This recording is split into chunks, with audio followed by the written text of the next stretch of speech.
आप नहीं समझ सकते हो, उसी की खोज नहीं कर सकते हो, तो बाकी जो चढ़ाई में जो उन्होंने उधर जा करके देखा वो आपको कैसे मालूम होगा? कुछ करोगे तो जिन लोगों ने किया महापुरुषों के निकट रह करके और उनको सब कुछ समझा तो उनकी कृपा और दया होगी, उनको मिला। इसलिए आप लोग कोई शंका कभी मत, जो सत्य है वो सत्य है, उसमें कुछ हेर फेर नहीं होता। हम आपको वो सत्संग इन 10 दिनों में दे देंगे कि आपका मतलब ये कि मस्तक खुल जाएगा, बुद्धि का उपयोग हो जाएगा। इसे और इसकी छानबीन अच्छी तरह से करो कि सब जीवों के हित में है कि किसी विशेष के, सब जीवों जितने भी मानव शरीर में ये इंसानी जिसमें जितने भी हुए जीवात्मा सबके लिए, इसी एक के लिए नहीं। तो ये नहीं कोई कह सकता है कि भाई मेरे साथ कोई भेदभाव और घृणा का कुछ अंश रखा, घृणा का या कोई अंश, उससे कुछ नहीं। जैसे जब नहाने जाते हो आप तो वो थोड़ी कहता है कि तुम बड़े पापी हो चढ़ा लो, ऐसे ही महात्माओं के यहाँ महापुरुष जाते हो कुछ नहीं कहते, वो तो समुद्र के समान है, कोई ना। लेकिन तुम नहा करके अपना धो तो डालो कम से कम, तो धोते नहीं होते। इसलिए आप एक एक बात को आप अच्छी तरह से परखो, सुनो और समझने की कोशिश करो, और फिर जब थोड़ी बहुत समझ में आ जाए तो फिर कहोगे हम चलना चाहते हैं तो चलो जल्दी। जैसे ही आपकी रुचि बनी, इच्छा हुई कि अब मैं चलना चाहता हूँ अब उधर को, तो बदले जल्दी साथ सामान तैयार हो जाएगा, क्योंकि वो तो साथ सामान, क्योंकि जिस साथ सामान को आप लाए थे आए थे तो छोड़ दिया उसको, ये बेकार पकड़ लिए। अब बेकार गए और साथ सामान आपके हाथ में आए, बस चल पड़े आप, वो तो सब पकड़ा दिया जाएगा। नहीं अभी पकड़ाया जाए तो सब छोड़ दोगे, उसको तो मतलब गिरा दोगे, कैसे होगा? अच्छा बोलो, जरा सत्संग सुनो आप। सूरत पूछे एक बाता, स्वामी देव भेद व्याख्याता। कहते हैं कि स्वामी, वो यहाँ पूछती है सूरत स्वामी से, महापुरुषों से कि हे स्वामी हमको जरा सब चीज का तो भेद बताइए। नहीं भाई, ये रचना जो हुई इसमें जो चीज फंस गए आकर के, तो ये भी हमको बता दीजिए, और इससे अलग है वो भी जरा खुलासा कर दीजिए, तो समझ में सबकी आ जाएगा। बोलो। तब स्वामी ने वचन सुनाया, मार्ग कायो वेद लखाया। सूरत को उत्तर दिया कि देख सूरत, मैं अब रास्ते का भेद देता हूं, रास्ता बताता हूं, और उस पर अब तू चल, कम से कम जब पूछा है तो मैं सब खोले देता हूं, तुझे समझा देता हूं। जब तेरी इच्छा जानने की हो गई तो सब बताऊंगा, तो सब मार्ग का सब भेद, उसको खुलासा उन्होंने किया। भाई इस रास्ते से तू आई है और ये रास्ता चलने का, चल। सही बात तो यह है कि सूरत पहुंच गई, तब ये स्वामी से प्रश्न कर रही है, इसलिए कर रही है कि स्वामी हम हमारे ऊपर तो कृपा हो ही गई, लेकिन और जो अनेक जो सूरतें हैं जो यहाँ फंसी पड़ी हुई है उनके लिए क्या, वो कैसे जानेंगे, कैसे प्राप्त करेंगे आगे? आप तो चले जाएंगे तो कैसे मालूम होगा, पीछे क्या प्रमाण रहेगा आपका? तो वो सब खुलासा मार्ग का सब धीरे से उसको भेद बता रहे हैं। बोलो। 5 नाम का सुमिरन करो, श्याम से तमें सूरत। अब उन्होंने कहा कि देख सूरत 5 नाम का सुमिरन, और श्याम से अंदर में जो सूरत, जो जीवात्मा जो दोनों आंखों के मध्य में बैठी है, कहते हैं कि यही ये दरवाजा है, तू जरा सा अपनी आंख उघार कर, यानी सामने ऊपर की तरफ देख तो तुझे द्वार में जाएगा। द्वार कहते हैं कि गेट, दरवाजा, उसको द्वार कहते हैं। ये वो मिल जाएगा तो कहते हैं भाई श्याम, और श्वेत बीच में सफेदी है, चारों तरफ श्याम है। फिर कभी श्याम हो जाएगा बीच में, चारों तरफ सफेदी हो जाएगी।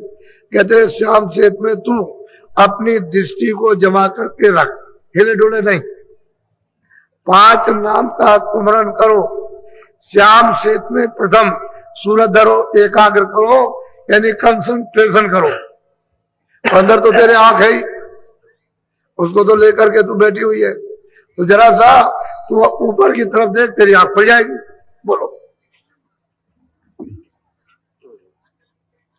प्रथम सुनो गगन में बाजा, घंटा शंख छाती। अब वो महापुरुष कहते हैं सूरत में कि देख, जैसे ही तू ने श्याम खेत में अपनी सूरत को जोड़ा और जैसे ही तेरे सामने वो सूरत आई, तो कहते हैं गगन में बाजा सुनाई देगा, गाने सुनाई देंगे, बाजे सुनाई देंगे। अद्भुत ऐसे बाजे और गाने यहाँ कहीं है नहीं, क्योंकि स्वर्ग और बैकुंठ में तो सदा गाना होता रहता है।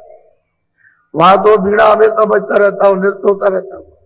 वहां तो इस तरह का नहीं, तो कहते हैं गगन में आकाश में, उधर तो ये देव शरीर तो उधर ही है, उस तरफ में इसकी जमीन है, तो वहां से गाने को तो प्रथम जब श्याम खेत में तू अपनी दृष्टि को एकाग्र करेगी, तो पहले ही शुरू में गगन में बाजे सुनाई देंगे।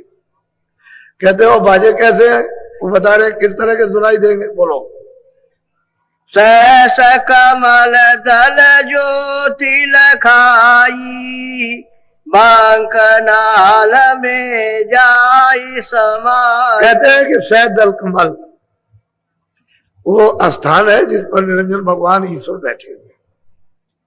कहते हैं कि सामने जब वो गगन में बाजे जब सुनाई देंगे और बाजे को तू पकड़ लेगी, तो वो घंटा संग बज रहा साफ बिल्कुल स्पष्ट सुनाई देता है, कोई इधर नहीं, और तीनों लोगों में बज रहा। इसलिए तो इसमें तो बहुत से लोग बैठे जो घंटा संग सुनते रहते, लेकिन अब वो आपसे कुछ नहीं कह सकते, क्योंकि हो जाएगा।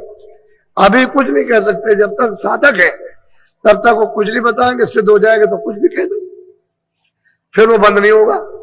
तो साधक में तो बंद हो जाएगा, लेकिन सिद्ध में बंद नहीं होगा, फिर बंद नहीं होता। इसलिए साधक है, अगर इन्होंने किसी से कुछ कह दिया तो बंद कर देगा, नाराज हो जाएगा। इसलिए ये तो कुछ कह नहीं सकते।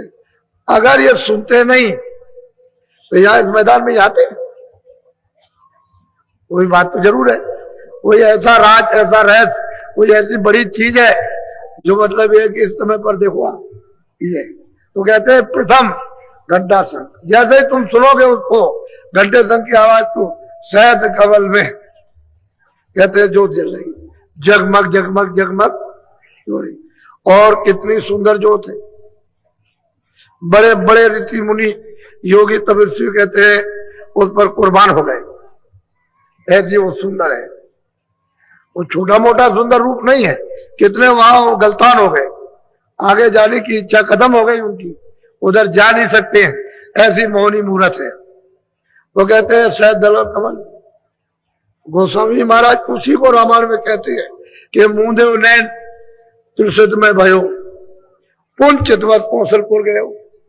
कहते हैं वो कौशलाधीश यानी शहद दल कमल में, वो मतलब यह है कि ईश्वर निरंजन भगवान खुदा घाट बैठे हुए हैं, मैंने उनको देखा, मुझे दिखाई दिए, तो कहते हैं प्रसन्न हो गए, खुश हो गए। जब खुश हो गए, प्रसन्न हो गए, तो उन्होंने रास्ता दे दिया, क्योंकि जब तक ये रास्ता देंगे नहीं तब तक उधर नहीं जा सकता कोई भी। रास्ता तो उधरी से आने का, इधर से उधर जाने का, दूसरा कोई रास्ता नहीं है कि आप मंडल को कहीं क्रॉस करके चले जाओ उधर, वो वही में से होकर के रास्ता। तो जब उन्होंने देखा तो खुश हो गए और ये कहा गया अच्छा तुम चले जाओ। तो उनके पास तो महापुरुषों का टिकट था, रोक कैसे सकते हैं? जो महापुरुष आए थे वो तो उधर आते जाते हैं, तो उनके पास तो टिकट था, चले अच्छा तुम चले जाओ उधर। तो जब उधर गए उस पार, उधर चले गए, तो गोस्वामी जी महाराज कहते हैं उधर माज सुन अंडज राया, देखो बहु ब्रह्मांड दिखाया। कहते हैं बहुत उधर तो अंड की रचना हो, बहुत से ब्रह्मांड, हमने अपनी आंख से उधर जा करके ये हमने सब कुछ देखा। तो कहते हैं ज्योत का भी दर्शन किया, और उसके बाद में ईश्वर का भी दर्शन साक्षात्कार, और परे चला गया, उस पार में गया तो उधर देखता हूं कि उधर में कितने कितने ब्रह्मांड है, बिल्कुल साफ करें।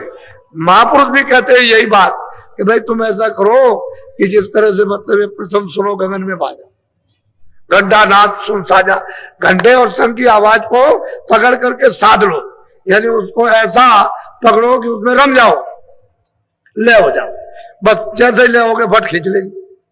वो तो सूरत को फौरन खींचती है, यानी इस तरह से सरासर जाएगी कि कितने मतलब 1000 मील पार किए क्या पता चलेगा, सट से जाएगी उधर से खींचती हुई, सीधी शरीर से अलग हो जाती है। जैसे मृत्यु के वक्त में जीवात्मा इससे अलग होती है, वैसे ही साधक जब साधना करता है तो इससे अलग हो जाती है, वो अलग होकर के जाती है, उसको देखती है। तो कहते हैं प्रथम सुनो गगन में बाजा, घंटा शंख नाद सुन साजा, इसको साध लो अच्छी तरह से, पकड़ लो इसी तरह से, तो आगे मतलब है ज्योत चल रही। शायद दल कमल में वो निरंजन भगवान बैठे हुए, उनकी वो ज्योत चलती है, और निशान बता रहे हैं रास्ता, रास्ते का पूरा भेद उस सूरत को खोल रहे हैं कि देख सूरत ऐसे चलना है, ऐसे जाना है, और ये चीज रास्ते में बीच में तो रचना सब टूट गई, जो बीच में रचना है बेशुमार। दिल्ली है तो रास्ते में कोई गांव खेत नहीं पड़ेंगे, बहुत से गांव, बहुत से खेत, बहुत सी चीजें, बहुत जंगल और बहुत सी नदियां नाले पड़ेंगे, तो उनको तो मतलब दिल्ली का बताना कि देखो वहां ये, तो बीच का तो उन्होंने रचना सब छोड़ दी और कहा कि सीधे चलो। बीच में तो बहुत आवाजें हैं, बहुत तरह के बाजे बज रहे, वो कोई गिनती भी नहीं आ सकते, इस तरह के बाजे हैं, तो उन्होंने और बाजों को छोड़ दिया, कहा कि तुम वो बाजा पकड़ो, जैसे ही तुम उसमें ले होगे बस फौरन बाजा खींच लेगा और सामने खड़ा कर देगा, साक्षात्कार होगा। ऐसे ही खुदा का दीदार है, वो तो खुदा ही है, वही गाड है, वही हम सबके मतलब ईश्वर 3 लोग के मालिक। बोलो बांक पार त्रिकुटी में गई, कहते हैं कि पंखनाल टेढ़े रास्ते को पार करके नीची ऊंची घाटी और ऊपर त्रिकुटी स्थान पर पहुंची, वहां ओम विराजमान है, उन्हीं को ब्रह्म कहते हैं। मुसलमान अपने शब्दों से उनको खुदा कहते हैं, रब कहते हैं। वो मतलब ये कहते हैं कि जब उसकी धुन ली, उसकी पकड़ी, तो ऊपर से भी धुन आ रही है। जैसे ही उसकी धुन सुनी कि बादलों की गरज हो रही, घन घमंड है, नवगज घन घोरा, प्रियाहीन डरपत मन मोरा, यानी बहुत तेज घमंड गर्जन हो रही है, घना घोर। और जब उसको तो अप्रिय है कि भाई भी इतनी चमक है उस गरज में, इतनी लाइट, इतनी बिजली कड़कती है कि वो एकदम से इस तरह से ऐसे ऐसे ऐसे इतनी ऐसी बिजली चमकती। कहते हैं कि वो ओम वहां पर विराजमान है और ऊपर की आवाज आ रही है, ये ब्रह्म का स्थान है। कहते हैं रास्ते में इस घाटी को पार करने के बाद ऊपर मिलेगा वो बड़ा भारी गढ़ है, गढ़ कहते हैं किला, भारी किला। अब वो इसका संसार का तो कोई प्रमाण है ही नहीं, इसके तो प्रमाण देने की जरूरत नहीं, कि ये तो कुछ भी नहीं है। जब ये कुछ नहीं तो कितना बड़ा किला है जिस पर वो विराजमान बैठे हुए किले में। वहां जाकर के उसे त्रिकुटी स्थान पर ब्रह्म का साक्षात्कार जब होता है तो ऊपर से आवाज आ रही है, उधर की आवाज, उधर खबर पड़ गई। तो जिन योगियों ने योग किया था और इस आवाज को सुना था, तो आवाज तो सुनी के ऊपर से आ रही, लेकिन उनको भेद नहीं मालूम था, इसलिए ऊपर नहीं जा सके, तो इतना ही कह के छोड़ दिया भाई और कुछ है, इतना नहीं और भी कुछ है। अब वो जो है वो हमको नहीं मालूम, हमको वो प्राप्त नहीं हुआ, लेकिन है जरूर कुछ। ऐसा इशारा वहां पहुंचने पर, उसका साक्षात्कार करने पर होता, और बहुत इससे बहुत अत्यंत सुंदर उनका ये शरीर है, जिस क्या उसकी महिमा की है, बोलो। आगे पहुंची सोनम जार, रंकार धुन सुनी पुकार। कहते हैं फिर आगे जब उसका साक्षात्कार ब्रह्म का हो गया, तो आगे सुन में वो मतलब पार ब्रह्म है। तो कहते हैं जब वहां मध्य में पहुंची तो उधर जाकर के उनकी खिगरी सारंगी बज रही, जब उसको पकड़ा तो जिसमें से आवाज आ रही थी उसी को पकड़ लिया, ले हो गई। तो वो पहुंची वहां, तो वहां रंकार का साक्षात्कार, यानी वो पार ब्रह्म वहां पहुंच गए। अब वो बिल्कुल एकदम मानसरोवर भी स्नान कर लेगी, त्रिवेणी संगम में स्नान करेगी, वहां जाकर के तब पार उतरेगी। बगैर त्रिवेणी संगम में वहां पहुंचे हुए कोई पार नहीं उतर सकता, कभी नहीं उतरेगा।